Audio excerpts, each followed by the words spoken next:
Good evening friends, हमारे YouTube channel इरा group academy में आपका स्वागत है।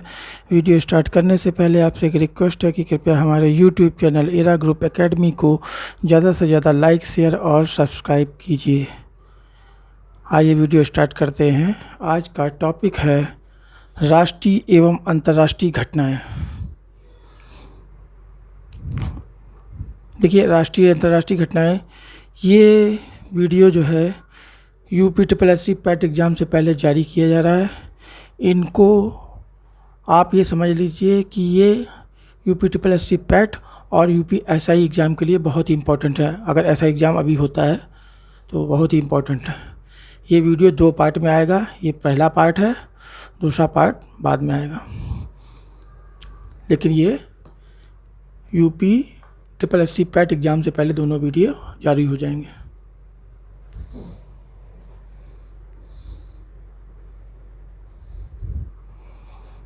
31 अक्टूबर 2020 को प्रधानमंत्री नरेंद्र मोदी ने साबरमती फ्रंट में जली हवाई अड्डे का उद्घाटन और साबरमती रिवर फ्रंट से केवड़िया के बीच समुद्री विमान सेवा की शुरुआत की। ये शुरुआत जो थी अहमदाबाद में की गई थी। 30 अक्टूबर 2020 को प्रधानमंत्री नरेंद्र मोदी ने आरोग्य कुटीर, एकता माल और बाल पोषण पार्क का उद्घाटन किया केवड़िया, गुजरात में। सरदार वल्लभ भाई पटेल प्राणी उद्यान स्थित है केवड़िया, गुजरात में। अक्टूबर 2020 में फलों और सब्जियों के लिए न्यूनतम समर्थन मूल्य MSP निर्धारित करने वाला राज्य है केरल। 28 अक्टूबर 2020 को केंद्रीय स्वास्थ्य एवं परिवार कल्याण मंत्री डॉक्टर हर्षवर्धन ने रेडियो डायग्नोसिस सुविधाओं का डिजिटल रूप से उद्घाटन किया था एम्स बठिंडा में। 26-27 अक्टूबर 2020 के मध्य भारत और अमेरिका के बीच तीसरा 2+2 संवाद आयोजित हुआ नई दिल्ली में। 27 अक्टूबर 2020 को केंद्रीय शिक्षा मंत्री रमेश पोखरियाल निशंक ने DST IIEST solar PV hub का वर्चुअली उद्घाटन किया IIEST शिवपुर, पश्चिम बंगाल में। 23 अक्टूबर 2020 को जोगिंदर युद्ध स्मारक का उद्घाटन किया गया बुमला, अरुणाचल प्रदेश में। 20 अक्टूबर 2020 को केंद्रीय मंत्री नितिन गडकरी ने देश के पहले मल्टी मॉडल लॉजिस्टिक पार्क की आधारशिला रखी जोगी घोपा, असम में। भारत का पहला सैंड ड्यून पार्क विकसित किया जाएगा गोवा में। 16 अक्टूबर 2020 से अंतर्राष्ट्रीय मुद्रा कोष की सदस्यता प्राप्त करने वाला 190वां सदस्य देश है अंडोरा। अक्टूबर 2020 में पश्चिम बंगाल के वैज्ञानिकों की एक टीम ने भारत का पहला ड्रैगन फ्लाई जीवाश्म खोजा है लातेहार, झारखंड में। 9 अक्टूबर 2020 को जल शक्ति मंत्रालय की घोषणा के अनुसार ग्रामीण क्षेत्रों में 100% नल कनेक्शन उपलब्ध करवा कर भारत का पहला हर घर जल राज्य बना गोवा। 25 सितंबर 2020 को केंद्रीय कृषि मंत्री नरेंद्र सिंह तोमर ने नए भारतीय कृषि अनुसंधान संस्थान के परिसर को देश को समर्पित किया गोगामुख, असम में। 3 से 7 फरवरी 2021 के मध्य एरो इंडिया 2021 के 13वें संस्करण का आयोजन प्रस्तावित है बंगलुरु में।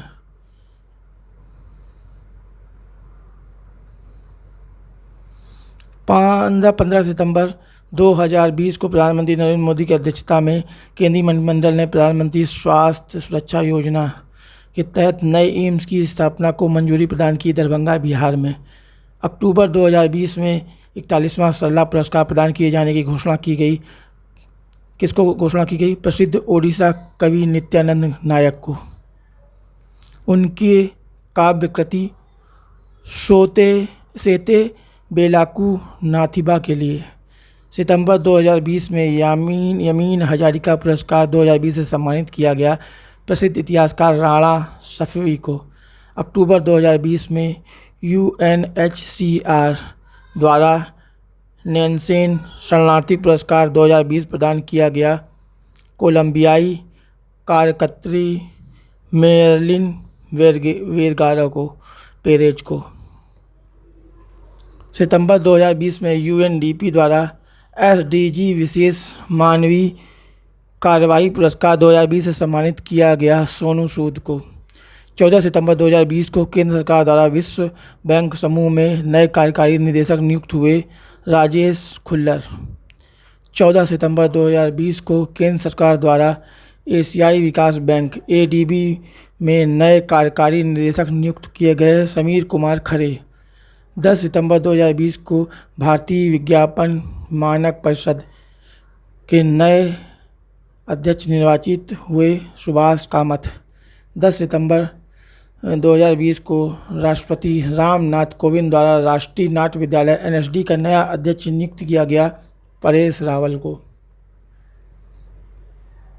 13 सितंबर 2020 को पूर्व केंद्रीय मंत्री एवं RJD नेता जिनका निधन हुआ रघुवंश प्रसाद सिंह।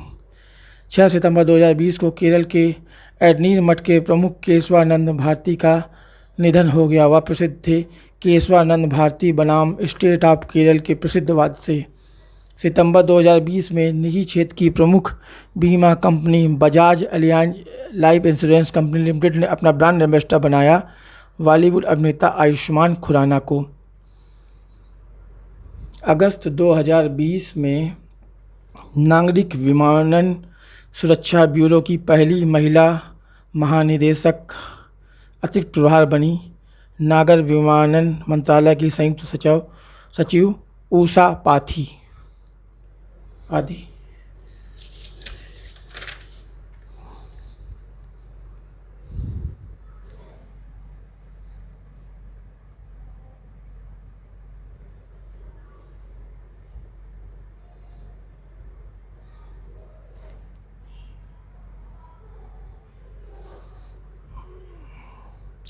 29 अगस्त 2020 को देश की वह पहली महिला कार्डियोलॉजिस्ट जिनका निधन हुआ डॉक्टर शिवराम कृष्ण अय्यर पद्मावती का।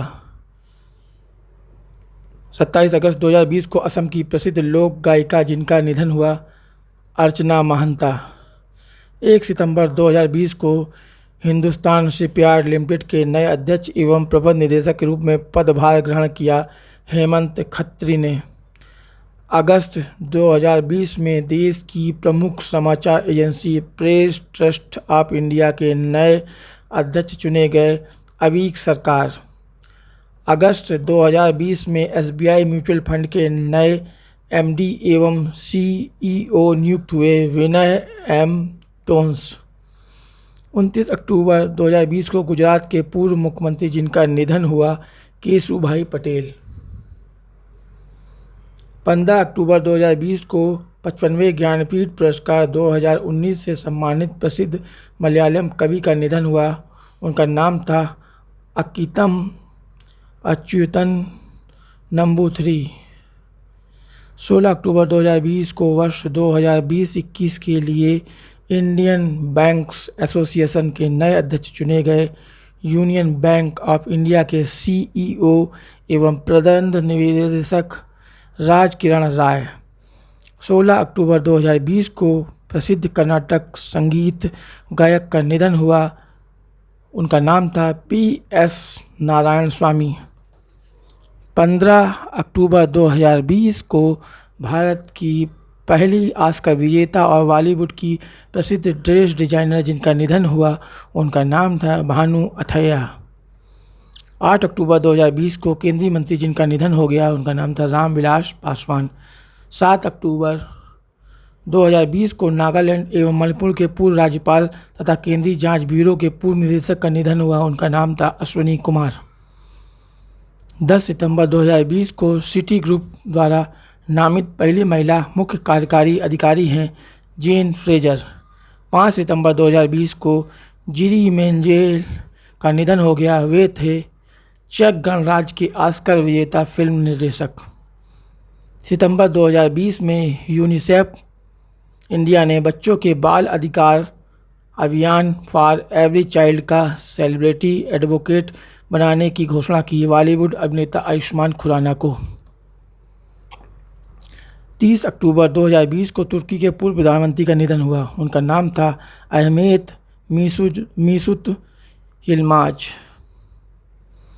अक्टूबर 2020 से जून 2021 तक की अवधि के लिए अंतर्राष्ट्रीय श्रम संगठन ILO के शासी निकाय के अध्यक्ष के रूप में चुना गया है श्रम एवं रोजगार सचिव अपूर्व चंद्रा को। 15 अक्टूबर 2020 को केंद्र सरकार द्वारा पेरिस स्थित यूनेस्को मुख्यालय में भारत के अगले स्थायी प्रतिनिधि के रूप में नियुक्त किया गया है विशाल वी शर्मा को। 7 अक्टूबर 2020 को रसायन विज्ञान में नोबेल पुरस्कार विजेता जिनका निधन हो गया, उनका नाम था मारियो जे मोलिना। 7 अक्टूबर 2020 को 16 वर्षीय छात्रा एवा मुर्टो को लैंगिक समानता के बारे में जागरूकता बढ़ाने हेतु एक दिन की प्रधानमंत्री बनी थी फिनलैंड की। अक्टूबर 2020 में भारतीय मूल के प्रसिद्ध शिक्षाविद हार्वर्ड बिजनेस स्कूल के डीन नामित हुए श्रीकांत दातार। 24 अगस्त 2020 को सड़क परिवहन एवं राजमार्ग मंत्रालय ने मोटर वाहन अधिनियम 1988 और केंद्रीय मोटर वाहन नियम 1989 के तहत फिटनेस परमिट, लाइसेंस, पंजीकरण या अन्य दस्तावेजों की वैधता को बढ़ाकर कर दिया है 31 दिसंबर 2020 तक। अरुणाचल प्रदेश सरकार की घोषणा के अनुसार सभी ग्रामीण घरों में नल से जल उपलब्ध कराया जाएगा वर्ष 2023 तक।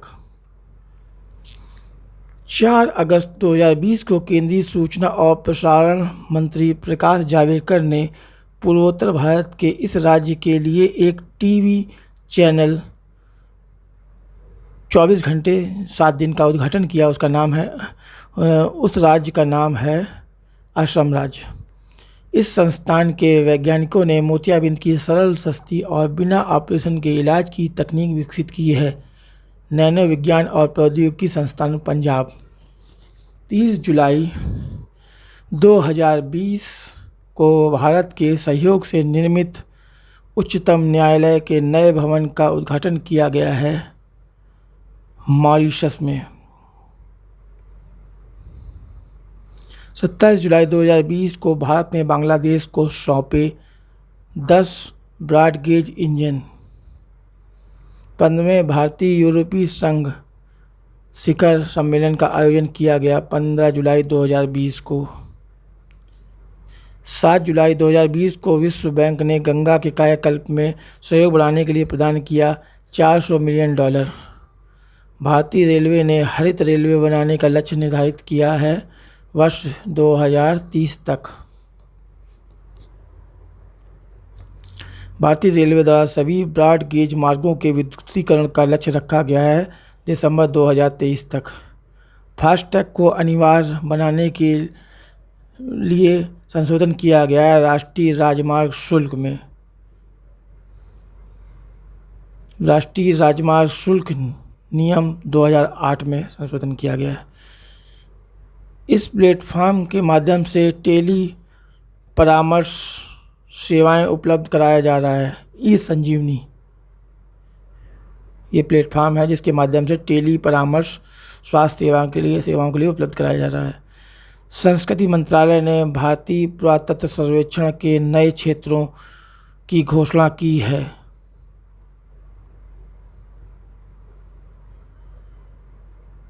वो 7 क्षेत्र हैं: त्रिची, रायगंज, राजकोट, जबलपुर, झांसी, मेरठ और हम्पी उप सर्कल से पूर्ण सर्कल। 5 मई 2020 को भारतीय नौसेना द्वारा शुरू किया गया ऑपरेशन, जिसके तहत कोविड-19 के दौरान 3,992 भारतीयों को समुद्र मार्ग से भारत लाया गया, उसका नाम है ऑपरेशन समुद्र सेतु।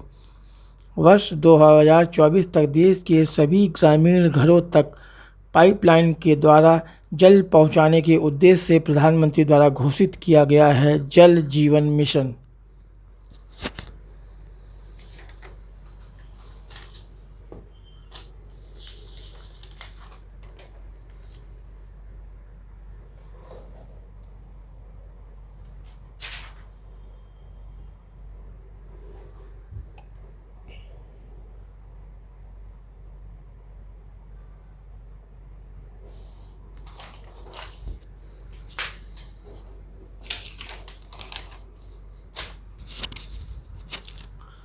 मानव संसाधन विकास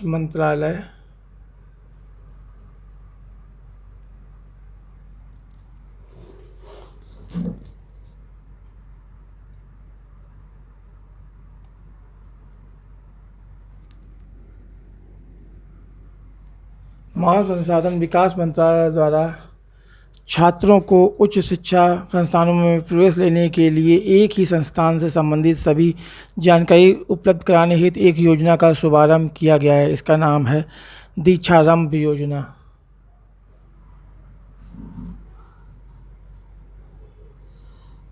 केंद्रीय पर्यावरण मंत्रालय द्वारा ब्लू फ्लैग प्रमाणन हेतु देश में चयनित समुद्र तटों की संख्या है 12।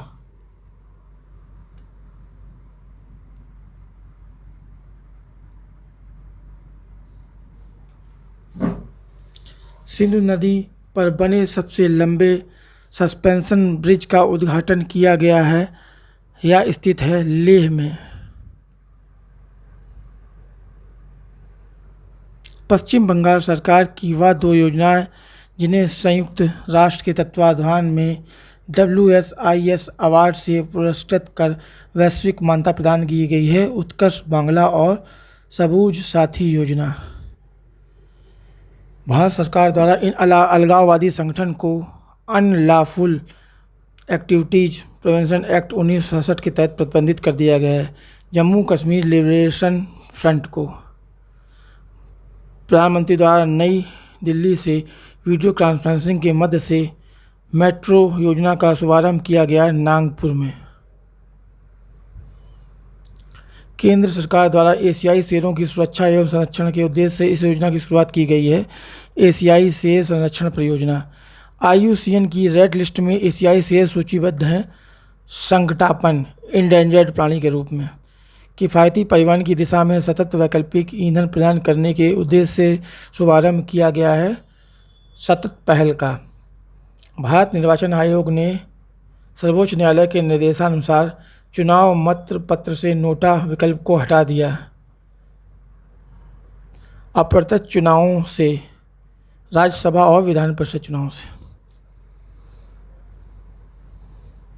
भारत सरकार द्वारा मोस्ट फेवर्ड नेशन सर्वाधिक तरजीही के देश का दर्जा वापस ले लिया गया है पाकिस्तान से।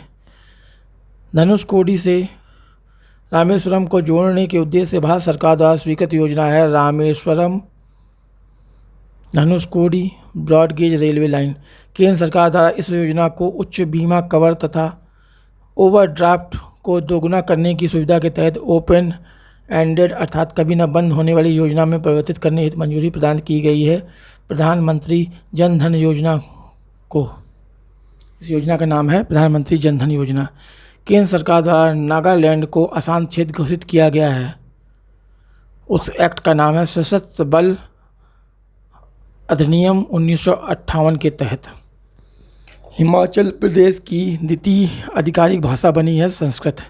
केंद्र सरकार द्वारा देश में स्वदेशी नस्लों सहित समस्त गोजाति आबादी की सुरक्षा संरक्षण एवं विकास के उद्देश्य के साथ इस आयोग की स्थापना को मंजूरी प्रदान की गई है।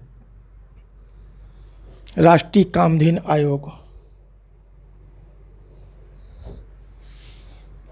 ऊर्जा दक्षता ब्यूरो द्वारा Price Waterhouse Coopers private limited के सहयोग से एक ऊर्जा दक्ष राष्ट्र के विकास हेतु जारी रणनीति योजना है उन्नति UNNATEE unlocking national energy efficiency potential. Kiru पनबिजली परियोजना स्थित है चिनाब नदी किश्तवाड़ जिला जम्मू कश्मीर पर। Messrs Chenab valley power project private limited द्वारा संचालित कीरू पनबिजली परियोजना की क्षमता है 624 मेगावाट। बैंकिंग विनियम अध्यादेश 2020 को प्रख्यापित किया गया है 26 जून 2020 को। दिवाला और दिवालियापन संहिता अध्यादेश प्रख्यापित किया गया 5 जून 2020 को। अनिवार्य वस्तुएं अध्यादेश 2020 को प्रख्यापित किया गया है 5 जून 2020 को।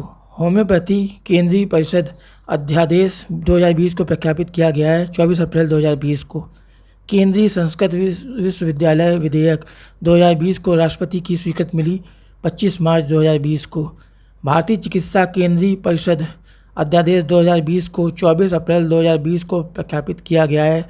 इसके द्वारा संशोधन किया गया है भारतीय चिकित्सा केंद्रीय परिषद अधिनियम 1970 में के अधिनियम में संशोधन किया गया है। संसद सदस्यों का वेतन भत्ता और पेंशन अध्यादेश 2020 द्वारा सांसदों के मूल वेतन में कमी की गई है 30% की।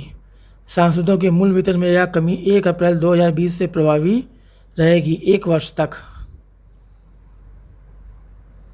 13 नवंबर 2019 को सर्वोच्च न्यायालय द्वारा किए गए फैसले के अनुसार आरटीआई के दायरे में शामिल है भारत के मुख्य न्यायाधीश का कार्यालय। उच्चतम न्यायालय न्यायाधीशों की संख्या संशोधन अधिनियम 2019 के अनुसार सर्वोच्च न्यायालय में न्यायाधीशों की संख्या है कुल 34, एक मुख्य न्यायाधीश और 33 अन्य न्यायाधीश। 2 अक्टूबर 2019 को लंदन के रॉयल कोर्ट ऑफ जस्टिस ने एक महत्वपूर्ण फैसला सुनाया। यह फैसला था हैदराबाद के निजाम के पक्ष में। डीएनए प्रौद्योगिकी विनियमन विधेयक 2019 द्वारा राष्ट्रीय एवं क्षेत्रीय स्तर पर इसकी स्थापना किए जाने का प्रस्ताव है। डीएनए डेटा बैंकों की आधार और अन्य कानून अधिनियम 2019 द्वारा इस कोष की स्थापना का प्रावधान है। भारतीय विशिष्ट पहचान प्राधिकरण कोष UIDAI फंड आपराधिक कानून अधिनियम 2018 के तहत 12 वर्ष से कम उम्र की लड़कियों के साथ बलात्कार के लिए सजा का प्रावधान है। मृत्युदंड। इस अधिनियम का उद्देश्य राष्ट्रीय पिछड़ा वर्ग आयोग को संवैधानिक दर्जा प्रदान करना है। संविधान अधिनियम 2018 का इसमें 102वां संशोधन किया गया है।